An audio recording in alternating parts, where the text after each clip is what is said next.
네, 폭망의 대명사가 됐죠. 오늘은 이제 캐방꿀이라고 불려도 손색이 없는 캐시우드가 전하는 긍정적인 전망과 제가 여러분들께 드리고 싶은 더 중요한 이야기를 한번 해보려고 합니다. ARKK가 6개월간 반토막을 넘어 더 크게 하락하고 있는데요. 캐시우드는 이에 대해 앞으로 더 좋아질 일만 남았다라고 여전히 긍정적인 전망을 전하고 있어요. 약간 양치기 소년 같기도 한데 이에 대해 먼저 빠르게 알아보겠습니다. 캐시우드가 예언 아닌 예언을 하나 했어요.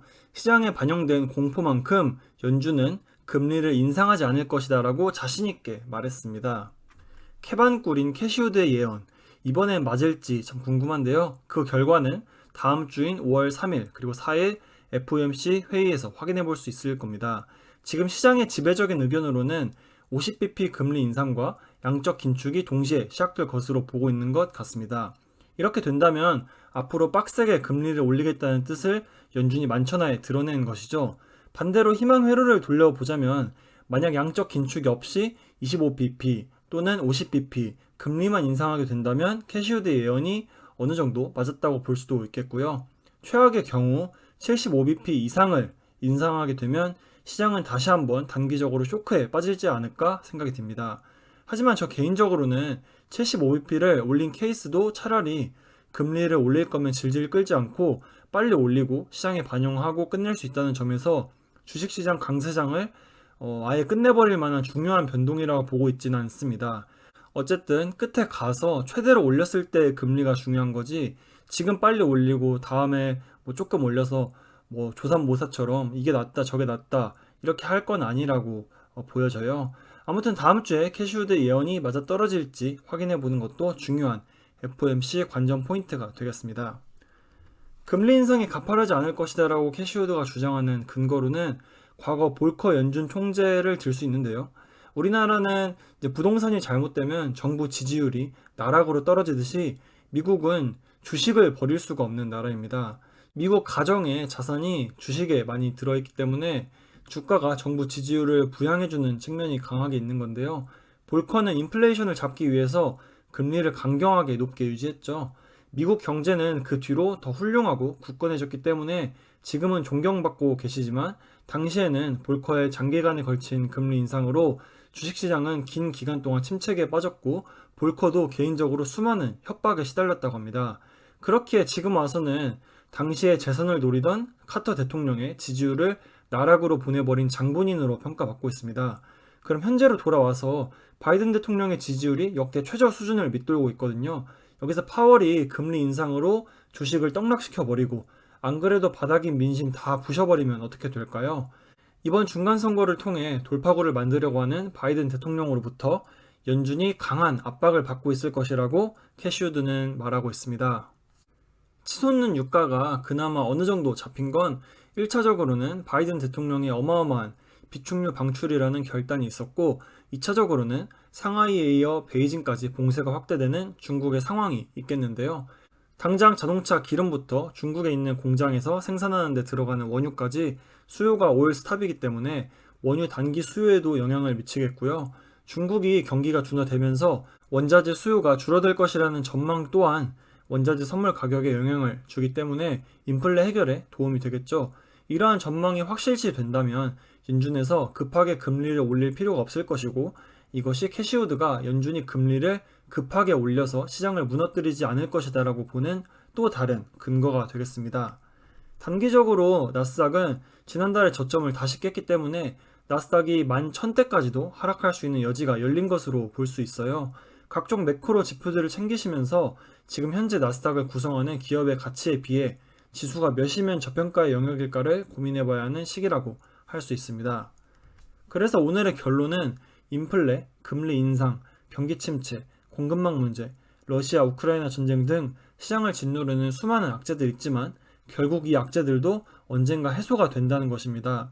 방금 함께 본 나스닥 차트를 봤을 때는 기술적인 관점에서 완전한 상승 전환을 논하기에는 이른 게 사실이에요.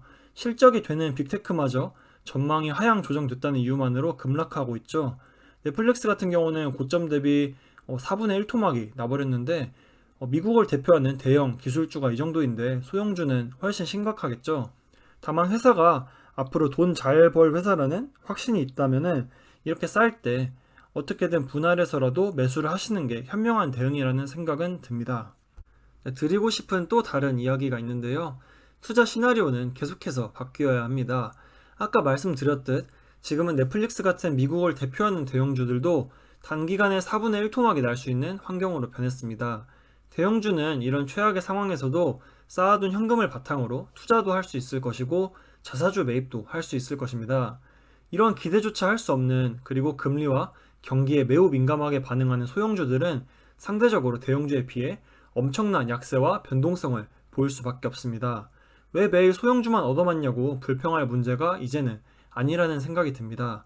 예를 들면 클린스파크에 투자하고 있는 제 시나리오는 비트코인 대세 상승장이 올 거라는 굳은 믿음을 가지고 그때까지 존버하면서 죽는 거고요. 이번에 알고란 채널에 나온 크립토퀀트 주기영 대표님 영상을 보고 이러한 제 시나리오에 대해서 더 확신하게 되었습니다. 반대로 여러분이 세우신 투자 시나리오에서 많은 부분이 수정되었다면 대나무처럼 꼿꼿이 서서 버티고 있을 게 아니라 갈대처럼 시장에 맞게 유연하게 대처하는 능력도 필요하구나 절실히 느끼고 있는 장입니다. 저도 지금 와서는 후회를 많이 하고 있고요. 가장 모범적인 투자자라고 한다면 계좌에서 소형주와 기술주 비중은 줄이고 현금을 많이 확보해 두신 분들은 이번 하락장이 오히려 즐겁게 느껴지실 수도 있겠습니다. 최근 조정에서 저처럼 너무 빨리 매수에 나서서 시드를 탕진해 버리셨다면 함께 깊이 반성하고 다음에 주가가 회복됐을 때 꼭 포트폴리오 구성이나 하락장 대응에 대해서 더 깊은 고민을 해서 앞으로 이 경험이 투자 인생의 긍정적인 방향으로 활용될 수 있도록 남겨야 된다고 생각합니다. 지금 당장 한 달, 두 달 투자하고 끝나는 거 아니고 투자 인생은 평생 기니까요. 누가 미래 주가를 정확히 예측하고 돈만 벌겠습니까? 이번 급락장에 대응에 실패하셨다면 인정하고 이 경험은 다음 성장의 발판으로 삼으면 되겠죠. 저 또한 앞으로 평생 동안 투자자로 남을 것이기 때문에 모두 함께 성장을 위한 기회로 이번 하락장을 삼아 보셨으면 좋겠습니다. 그리고 마지막으로 하나만 더 덧붙이자면 일부 극소수이기는 하지만 오르면 내가 잘해서 오른 거고 떨어지면 유튜버 너 때문이다. 이런 식으로 전형적으로 실패만 답습하시는 투자자분들도 댓글에 좀 보여요. 저만 그런 게 아니라 최근 이우석 팀장님 유튜브 커뮤니티에 올리신 글 보니까 무조건 유튜버가 소개해줬을 때가 최저점이어야 되고 1년 안에 최소 몇십 프로는 올라서 내가 돈 벌어야 하고 이런 식으로 앉아서 코 풀려는 분들이 저같이 작은 유튜브 채널뿐만 아니라 큰 채널엔 더 많더라고요. 진짜 시장에서 오래 살아남고 장기적으로 유의미한 수익을 내는 개인 투자자들은 결국 본인이 치열하게 고민하고 경험을 바탕으로 성장하는 그런 사람들이라고 생각합니다. 저는 한 치 앞도 알 수 없는 주식시장에서 누가 맞았고 누가 틀렸냐가 중요한 게 아니라 수많은 정보가 이미 주어져 있기 때문에 이를 가지고 스스로 어느 정도 소신을 가질 수 있는 실력을 키워나가는 사람이 되고 싶습니다. 오늘도 긴 영상 봐주셔서 감사드립니다. 이 지루한 하락장이 얼른 끝나고 모두가 행복해지는 시간이 왔으면 좋겠습니다.